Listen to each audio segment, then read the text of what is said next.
Alright, I just saw Sword Art Online Progressive 2, Scherzo of Deep Night. Pretty fun film overall. If you want to know my thoughts on the first movie, what was it, Aria of the Starless Sky? I believe that's in my summer seasonal wrap-up videos. It's either like the first or second from 2022. So if you want to go to there to find out what I think about that, go check that out. But this movie continues from pretty much right from where we left off there. Now, again, for these movie reviews, I try to keep everything spoiler-free. The only thing I'm going to spoil in this movie is what content this takes up. Because if you're only familiar with the SAO TV series like I am, you would probably have like a certain set of expectations from where this is going. The Progressive novels do not give a fuck. So, like, this movie takes up what I guess is considered like the second core-ish of the second arc of the Progressive novels, which covers Kirito and Asuna's encounter with the fifth floor boss. And if you're an SAO fan who hasn't read Progressive, you know that that's way before everything else that happens in the series. Like, this entire movie takes place between episodes 2 and 3 of the TV series. So if you're expecting anything further down the SAO timeline, you're not getting it. Which I probably should have looked into before going into this movie, because for like the first 20 minutes I was thinking, like, how far is this going to go? But by the time I realized, oh, this is barely covering anything, I was actually kind of getting into the groove of it. Because you know what? That's cool. I am totally fine with them not speeding through this at all. Because, as I probably mentioned in my thoughts on the first movie, characterization is something that really needs fixing with SAO. And so far, Scherzo of Deep Night is pretty much just more of that.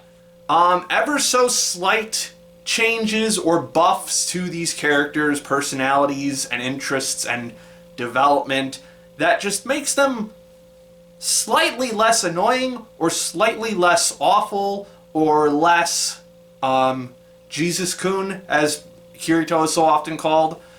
That's one of the things that this movie definitely does a lot more than the first movie, is it kind of takes away the Kirito do-everythingness. He definitely still does a lot in this movie. He still does a lot, but there are a lot of moments where, like, other characters step in to steal a kill or, like, to steal the spotlight or something. And I think that's what a lot of people who were not a fan of SAO initial run were probably looking for. So, one up for that. And again, we get more with Progressive being focused on Asuna rather than Kirito. We get more characterization of Asuna. And this movie really leans into the, like, girly girl aspects of Asuna's character. She likes jewelry, she's afraid of ghosts, all these very traditionally feminine characteristics, which is not a bad thing. It's not a bad thing to just be a girly girl.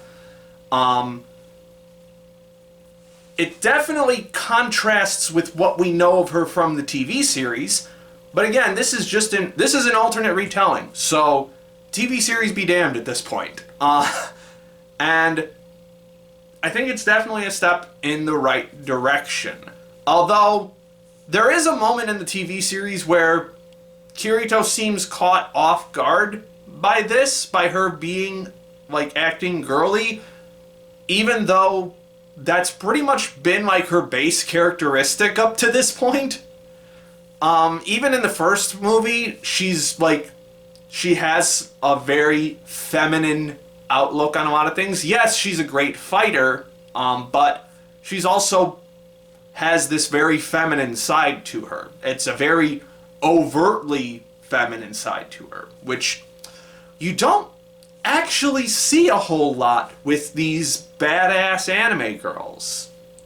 Like, it's usually like a gap moe kind of thing, where it's sort of like an underside to their personality, but with Asuna, it's just out in full force here, and it's kind of refreshing in a weird way. I definitely appreciate that.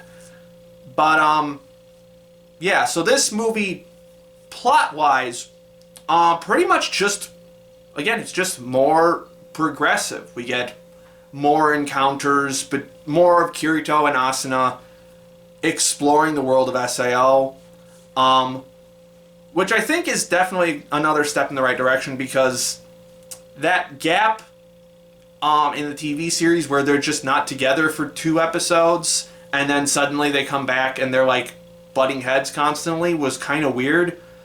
And so I like you really get to see them actually like bonding more and growing closer as people, and you really get the sense that they care for each other, not romantically in a way, at least not yet. There's some very subtle hints of it here and there, but at this point there is definitely a focus on they care about each other as partners, as like battling companions, people who they can rely on in a fight, and they enjoy hanging out with each other. And I think that there's definitely a lot of that in this. And another thing that this movie continues to do that the first movie also did, although while the first movie didn't do this so much because it was kind of, the first movie had to set up Asuna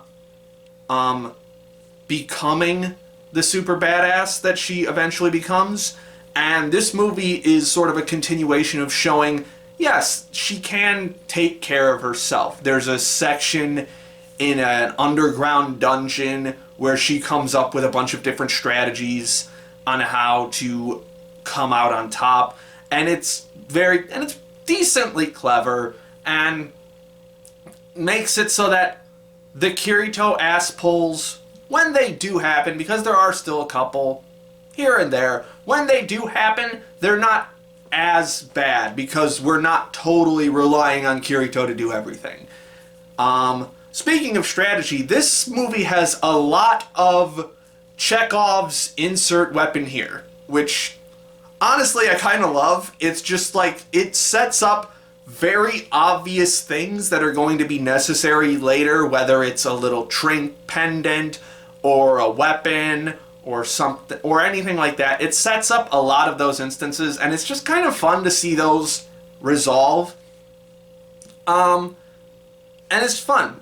The fun movie. I'm having fun with SAO, guys. I haven't had fun with SAO since like 2013, 2014. I don't remember the last time I had fun with SAO. It was definitely around the start of season 2.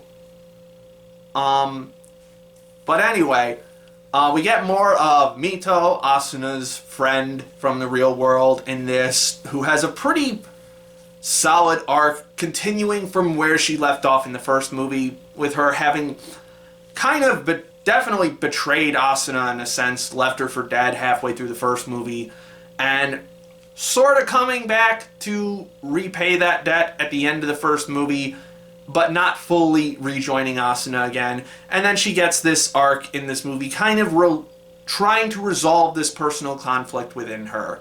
And Kirito is kind of there to just kind of nudge her in the right direction, like, hey, Asuna still kind of needs you. Which I don't know if that's Kirito's role to play in this, necessarily, but it works for what it is. The one thing I didn't like characterization-wise is, in the first movie, they really go out of their way to make Kirito look like an awkward dude, like an awkward, unsocial kind of guy, and that's not really here anymore, so that's kind of disappointing. I wish we got more of that. I would have liked to see, like, Kirito just kind of fumbling over himself to say what he wants to say, and then Asuna having to step in to be like, this is what he actually wants to say. That would have been a cool moment, but it's not awful, but I do wish it was there. Yeah, just, I had so much fun with this movie. Especially in terms of how it looks. Now, again, I'm not super a super huge fan of the new SAO aesthetic. It does look very artificial in a lot of ways to me, but I think maybe it's just the fact that I saw it on the big screen this time, or maybe it is actually better than the first movie. I think they are definitely fine-tuning a lot of things to make stuff feel a little more organic, make things feel a little bit more just pleasant to look at and not very artificial and fake looking. Color design is really damn strong in this movie. Although I will say some of the effects animation is a little shoddy. Like there's a fight involving Mito, I think, where there's just these sparks effects flying everywhere and they just look really jarring and out of place. Speaking of, before I continue on with that, another thing I remembered about the story is it starts delving a little bit into the faction-y politics of SAO, which didn't really pop up as much as they could have in the TV series. They're kind of just like window dressing, and this one really delves into like how those politics play out between different guilds and stuff. I found that really interesting. Along with that, this movie does a lot to redeem Kibao. You remember that idiot from episode 2 that everyone hates? He's actually a respectable character now, and I find that really cool. The side cast in general is really strong with this movie. We get more from Kibao, we get more from Mito, we get this new character named Argo, who I immediately identified as being voiced by Shiori Izawa, I think that's her name, who is the voice of Nanachi from Made in Abyss, and I recognize that because she's just doing her Nanachi voice. I like her. She's a real fun character. She probably has the best looking fight scene in the series between her, like her and Asuna are having like a little play fight in a hot spring.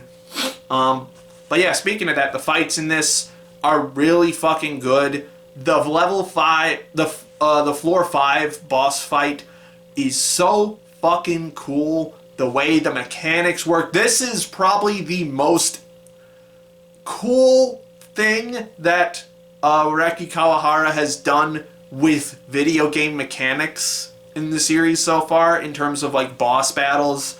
This boss fight is actually really fun and really clever. Would it actually work in like a real life video game?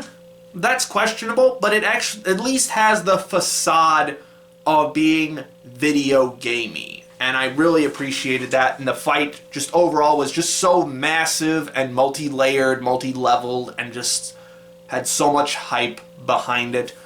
Really enjoyed that. And a lot of that also had to do with the music. Fucking Yuki Kajira, man. She is going off in this movie. This might be some of her best work in a very long time. Going like in that boss fight, we get her finally delving back into her more like electronic-y era. And it actually sounds video gamey in certain areas. So really enjoyed that, and just the bombasticness of it all, that more modern Kajira sound is just really intense and hype. And I gotta admit, Swordland might be one of the best melodies from all of anime background music. It's just an incredibly strong melody that's so versatile and flexible. You can jam it into just about any kind of tone. It just works. It just works. Yeah, so that's my thoughts on SAO Progressive 2. So far it doesn't seem like there's more of these planned. In fact, if you take there's a single after credits shot from something way further on in the series, that might be an indication that they're not continuing it, or it isn't or an indication that they are continuing it. I know there's a lot more of the Progressive content left to be adapted. I don't know how far Progressive has gotten, but I would certainly like to see more Progressive movies, because this story is far from over. And I would very much like to see how they handle late game Kirito and Asuna relationship stuff. Them actually coming together as a couple, the whole arc with Yui, just all of that would be really fun to see from Asuna's perspective. So, yeah, would recommend going out seeing this. Sorry I'm posting this a little late. I had some car troubles, but I finally managed to go out and see it this evening. I'm going to give this one, I'm feeling a decent 7 on this one. Maybe even a strong 7. Who knows? Somewhere in there. That's what I'm feeling on this one. So, yeah, that's my thoughts on SAO Progressive Movie 2. Let me know what you thought of the movie in the comments below. And next movie that I'll be reviewing, I believe, is Kaguya-sama, The First Kiss That Never Ends. Going to be going to see that on Valentine's Day instead of doing couple stuff. Because what else would I be doing? But in any case, my name is Ember, and I'll see you next time.